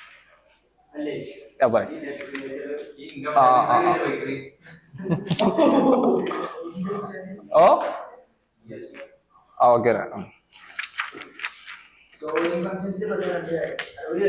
അതൊക്കെ നെക്സ്റ്റ് ചാപ്റ്ററിലാണ്. Examples full next ചാപ്റ്ററിലാണ്.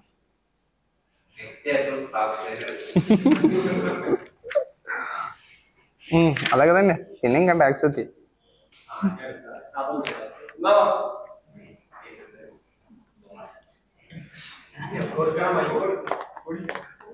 ആ മൈക്കാണോ?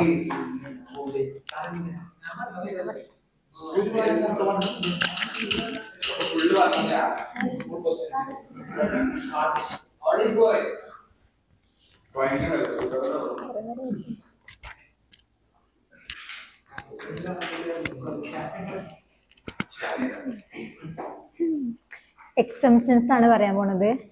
ഫസ്റ്റ് വരുന്നത് agriculture related goods and services ആണ്. അതിൽ പ്രോസസ്ഡ് ആയിട്ടുള്ള ഗുഡ്സ്, അതായത് അഗ്രികൾച്ചർ ഗുഡ്സ് ആണ്.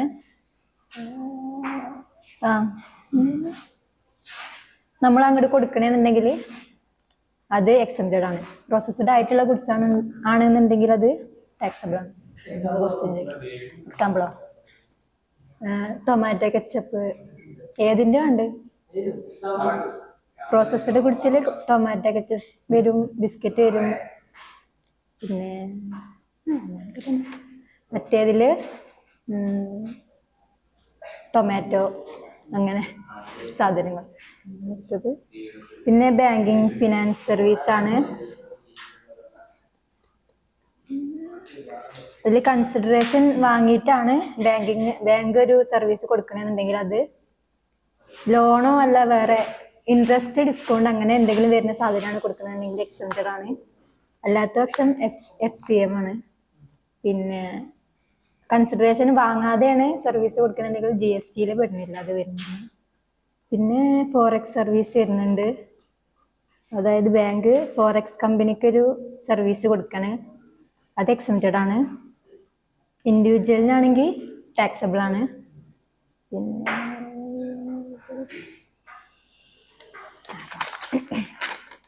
അടുത്തത് ഹെൽത്ത് കെയർ സർവീസ്.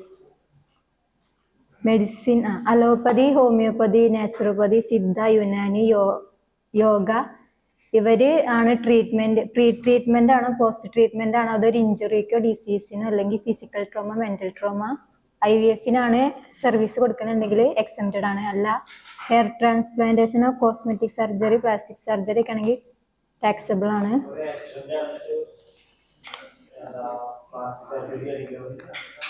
ആക്സിഡന്റ് നടന്നിട്ടോ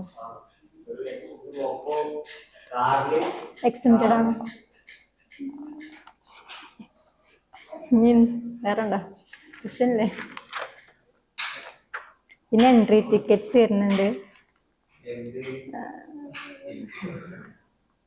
അതില് പൈസ കൊടുത്തിട്ട് ടിക്കറ്റ് വാങ്ങാന്നുണ്ടെങ്കിൽ അതൊക്കെ എക്സംപ്റ്റഡ് ആണ്. അല്ലാത്തത് 5000 രൂപേന്റെ മുകളിലാണ് ടിക്കറ്റിന്റെ വില എന്നുണ്ടെങ്കിൽ, സോറി 500 500ന്റെ മുകളിലാണ് വില എന്നുണ്ടെങ്കിൽ ടാക്സബിൾ ആണ്, അതിന്റെ താഴെ എന്നുണ്ടെങ്കിൽ എക്സംപ്റ്റഡ് ആണ്. പിന്നെ പൈസ കൊടുത്തിട്ട് ടിക്കറ്റ് ആണ്, അങ്ങനെയാണ്. Ticket for money it is exempted. ഇതിലുണ്ട്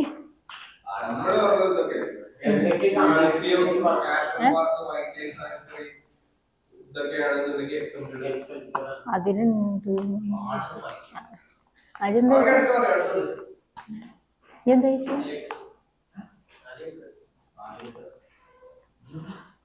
പിന്നെ ഇൻഷുറൻസ് സർവീസ് ആണ്. ജനറൽ ഇൻഷുറൻസ് ഉണ്ട്, ഗവൺമെന്റ്. പിന്നെ ലൈഫ് ഇൻഷുറൻസ് ഉണ്ട്, അത് ആർക്കാണെങ്കിലും കൊടുക്കാം. അത് ഫാർമേഴ്സിനുള്ള ഇൻഷുറൻസ്, അഗ്രികൾച്ചറിന് വേണ്ടിയിട്ടുള്ള ഇൻഷുറൻസ്, അൺഎംപ്ലോയ്മെന്റിനുള്ള ഇൻഷുറൻസ്, അങ്ങനെ കുറെ. പിന്നെ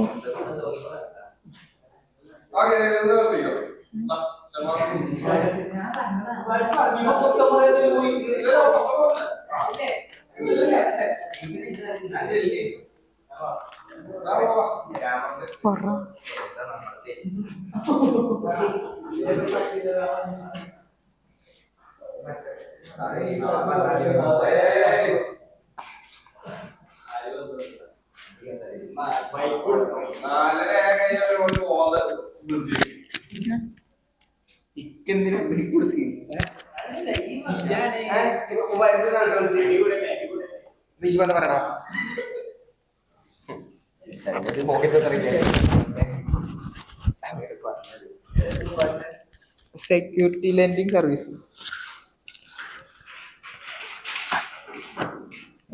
അല്ല അത് വേണ്ട,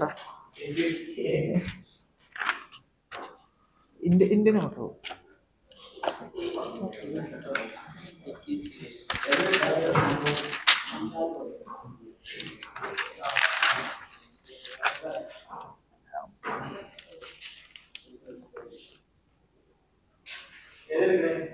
liability to pay GST. Shabab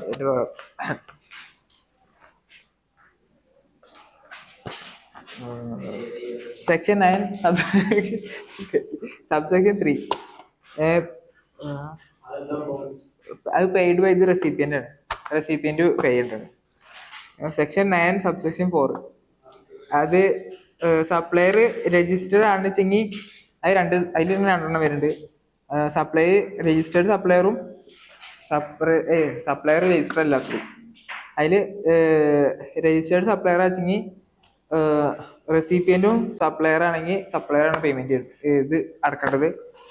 recipient registered അല്ലെങ്കിൽ അപ്പോഴും സപ്ലയറിന് അടക്കേണ്ടത്. പിന്നെ മറ്റേല് സപ്ലയർ രജിസ്റ്റേർഡ് അല്ലെങ്കിൽ റെസിപ്പിയന്റ് രജിസ്റ്റേർഡ് ആണെങ്കിൽ റെസിപ്പിയന്റ് അടക്കണം. രണ്ടാളും രജിസ്റ്റേർഡ് അല്ലെങ്കിൽ അത് എക്സെപ്റ്റഡ് ആണ്. ഓക്കെ. ഇനി ഇ കോമേഴ്സ് ഓപ്പറേറ്റർക്ക് സെപ്പറേറ്റ് സെക്ഷൻ 9 സബ്സെക്ഷൻ 5. അതിന്റെ any services provided by e commerce operator. അതിന് ഹെയ്റ്റ് എന്ന് പറയാ, ഓരോ വേർഡ് ഷോർട്ടാക്കിട്ട് പറഞ്ഞു. ഹെയ്റ്റില് housekeeping service H, A പറഞ്ഞ അക്കോമഡേഷൻ സർവീസ്, ടി പറഞ്ഞ transportation of passenger service, E പറഞ്ഞിട്ട് വെച്ചെങ്കിൽ eating food from restaurant. Okay.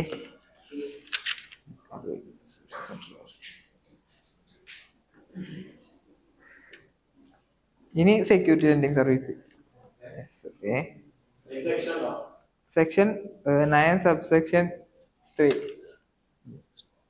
അതില് അത് കഴിഞ്ഞു. ഓക്കെ.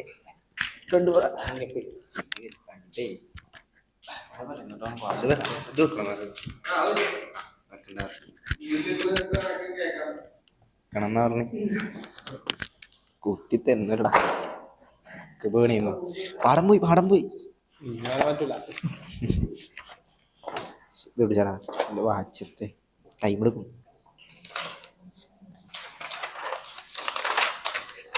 പാടം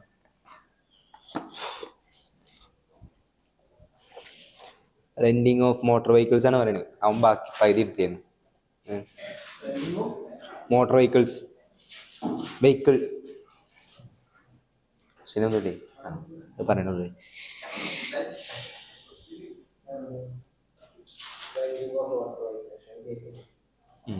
റെന്റിങ് ഓഫ് മോട്ടോർ വെഹിക്കിൾസ് അത് ഡിഫൈൻ ചെയ്യുന്നത് മൂവബിൾ പ്രോപ്പർട്ടി ആയിട്ടാണ്.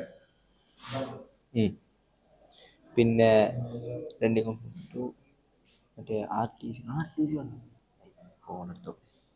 ആർ ടി സി വന്നതാ.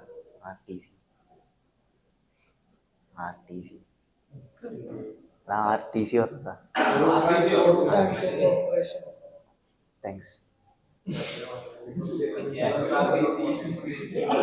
KSRTC അങ്ങനത്തെ ഉള്ളതിനൊക്കെ എക്സംപ്റ്റഡ് ആയിട്ടുള്ളതാണ് പറയുന്നത്. അതായത് റെന്റിങ് ഓഫ് മോട്ടോർ വെഹിക്കിൾസിൽ എക്സംപ്റ്റഡ് ആയിട്ടുള്ളത്, എക്സംപ്റ്റഡ് ആയിട്ടുള്ളതിന്റെ ലിസ്റ്റ് റോഡ് ട്രാൻസ്പോർട്ടേഷൻ കോർപ്പറേഷനിൽ എന്താണ് 12 പാസഞ്ചേഴ്സ് റെന്റിങ് ഓഫ് മോട്ടോർ വെഹിക്കിൾസിൽ അത് എക്സംപ്റ്റഡ് ആണ്. പിന്നെ GTA പറഞ്ഞാൽ അതിന് എക്സംപ്റ്റഡ് ആണ്. പിന്നെ renting of motor vehicle electric motor vehicle 12 passengers of local authority അത് എക്സംപ്റ്റഡ് ആണ്. പിന്നെ person providing for transportation of students of education up to 12th standard വരെയുള്ളവർക്ക് എക്സംപ്റ്റഡ് ആണ്. പിന്നെ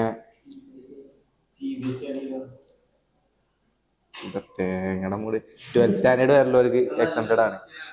CBSE ആണെങ്കിലും അങ്ങനെ തന്നെ എക്സംപ്റ്റഡ് ആണ്. എനിക്കറിയോ? അറിയാതെ ചോദിക്കരുത്. പിന്നെന്താ, പിന്നെ അടുത്ത വേറെ ക്വസ്റ്റ്യൻ അതിലെന്തെങ്കിലും ചോദിക്കാണ്ടോ? ഇല്ലല്ലോ. ഞാൻ അടുത്ത ടോപ്പിക്ക് പോട്ടെ. റെന്റിങ് ഓഫ് ഇമ്മൂവബിൾ പ്രോപ്പർട്ടീസ് ഉണ്ടോ? ഇതിൽ ഫസ്റ്റ് നമ്മൾ കൊമേഴ്ഷ്യൽ പ്രോപ്പർട്ടിയാണ് വരുന്നത്. കൊമേഴ്ഷ്യൽ പ്രോപ്പർട്ടിയിൽ 2 ടൈപ്പ് ഉണ്ട്. അതായത് കൊമേഴ്ഷ്യൽ പർപ്പസും റെസിഡൻഷ്യൽ പർപ്പസും.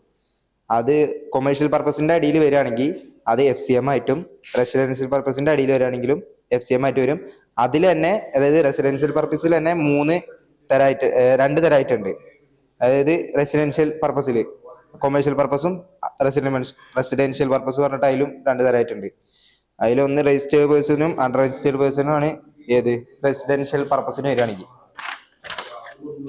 രജിസ്റ്റേർഡ് പേഴ്സൺ വരികയാണെങ്കിൽ ഫാമിലി ലിവിംഗ് ആണെങ്കിൽ ഇതാവും RCM വരും. അതേഴ്സിൽ അതും RCM, 2 RCM ആണ്. അതേഴ്സിൽ രജിസ്റ്റേർഡ് ഫാമിലിയിൽ RCM വരും. അതേഴ്സിൽ എന്ത് വിടുകയെന്ന് വെച്ചാൽ അതല്ലാത്തതൊക്കെ ഫാമിലി ലിവിങ്സ് അല്ലാത്തതൊക്കെ. പിന്നെ അൺരജിസ്റ്റേർഡ് ഫാമിലി ലിവിംഗ് ആണെങ്കിൽ അത് എക്സംപ്റ്റഡ് ആവുക ചെയ്യുക. ബാക്കി അതല്ലാത്ത അതേഴ്സിലൊക്കെ വരുമ്പോൾ അത് എക്സംപ്റ്റഡ് ആണ്. അതല്ലാത്തത് കൊണ്ട് അത് എക്സംപ്റ്റഡ് ആണ്. പിന്നെ അതല്ലേ ഞാൻ പറഞ്ഞു, കഷ്ടമായിട്ടുള്ള കൊണ്ട് എന്തത് SIC ODMA ഇതൊക്കെ ഇതുണ്ടോ? ODMA പറഞ്ഞുള്ളത് അതായത് ആ സംഭവം കോപ്പിറൈറ്റിലുള്ളത് ODMA. അതിൽ O എന്ന് പറയണത് ഒറിജിനൽ ലിറ്റററി വർക്ക്, D പറയണത് ഡ്രാമാറ്റിക് വർക്ക്, M പറയണത് മ്യൂസിക്കൽ വർക്ക്, A പറയണത് ആർട്ടിസ്റ്റിക് വർക്ക്. ഒറിജിനൽ ലിറ്റററി വർക്കിന്റെ അടിയിൽ they can choose, അതായത് അവർക്ക് ചൂസ് ചെയ്യുക RCM ആവണോ അതോ FCM ആവണോ എന്നുള്ളത്. ഡ്രാമാറ്റിക് വർക്കിന്റെ അടിയിൽ വരികയാണെങ്കിൽ RCM, മ്യൂസിക്കൽ വർക്കിന്റെ അടിയിൽ വരികയാണെങ്കിൽ RCM, ആർട്ടിസ്റ്റിക് വർക്കിന്റെ അടിയിൽ വരികയാണെങ്കിലും RCM ആയിട്ടാണ്. If other than this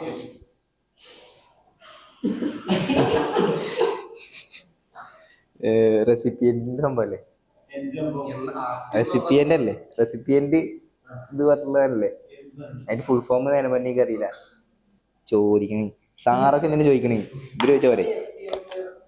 അതന്നെ ഇപ്പൊ ചോദിച്ച് രണ്ടിന്റെയും ഫുൾ ഫോം നേരം വരെ പഠിക്കാറുണ്ട്.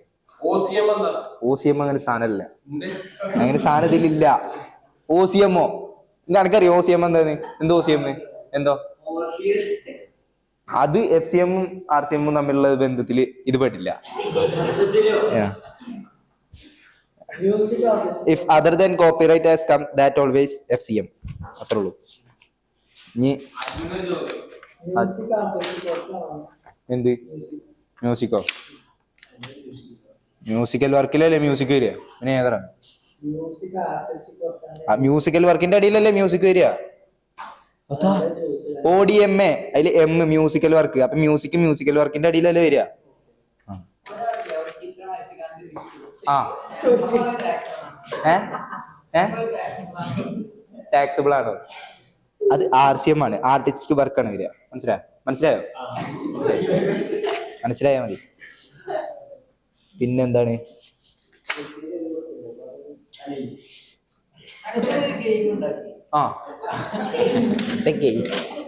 അത് എങ്ങനത്തെ ഗെയിമാന്ന് പറയണം.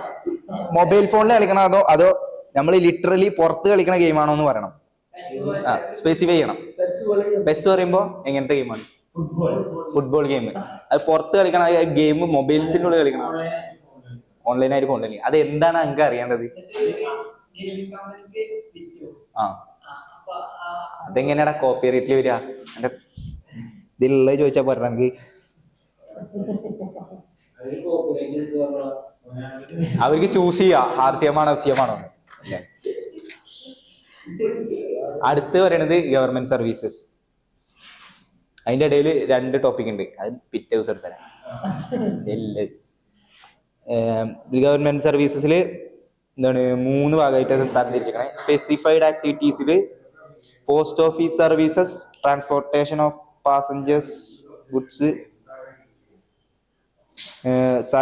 സർവീസ് എയർക്രാഫ്റ്റ് വെസല്, പിന്നെ സർവീസസ് ടു ബിസിനസ് എൻറ്റിറ്റി. അതിൽ പോസ്റ്റ് ഓഫീസ് സർവീസിൽ post card, inland letter, ordinary post അതൊക്കെ എക്സംപ്റ്റഡ് ആയിട്ട് വരും. പിന്നെ അതല്ലാതെ ഒഴികെയുള്ള അതേഴ്സിൽ FCM. പിന്നെ സർവീസസ് ഓഫ് എയർക്രാഫ്റ്റ് വെസലില്ലേ അതൊക്കെ FCM. ട്രാൻസ്പോർട്ടേഷൻ ഓഫ് പാസഞ്ചേഴ്സ് അതിൻ്റെ അത് മുമ്പത്തെ വിഷയം ഇതിലെടുത്തിട്ടുണ്ട്, അത് നോക്കിയിട്ട് കണ്ടുപിടിക്കാം. മുമ്പത്തെ പാഠത്തിൽ എടുത്തിട്ടുണ്ട്. അങ്ങനെയാണ് സാറ് പറഞ്ഞത്. ഇതിൽ അങ്ങനെയാണ് വെച്ചത്. പിന്നെ സർവീസസ് ടു ബിസിനസ് എൻറ്റിറ്റി അതിൽ കുറച്ച് എക്സംപ്റ്റഡ് ആയിട്ടുള്ളുണ്ട്, അതർ ആക്ടിവിറ്റീസ് ആയിട്ടുള്ളതുണ്ട്. അത് എക്സംപ്റ്റഡ് ആക്ടിവിറ്റി പറയണത് RTI ചാർജസ്, പിന്നെ right to natural resources, right to use natural resources to individual farmer, പിന്നെ registration charges under any law, safety certificate charges, birth certificate, death certificate,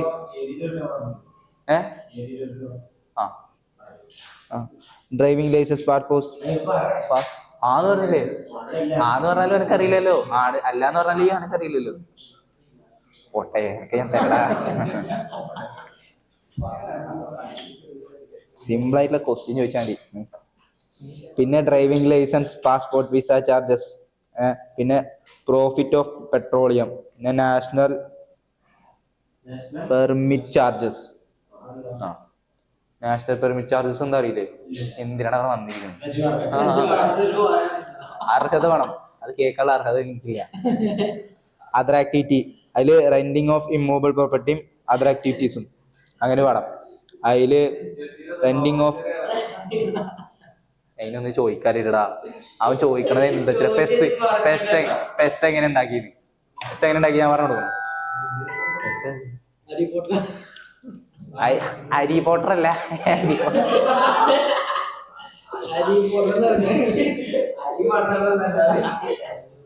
ഇവിടെ ഒരു class എടുക്കുമ്പോ ചോദിക്കാതെ പോവേ. Renting of immovable property if recipient registers its RCM, not registered is FCM. Other activities if business previous turnover is below acceptation limited, അത് exempted ആവും. It's above, അത് RCM ആവും. പാഠം ഇതോടുകൂടി സമാപ്തി. ശുഭം.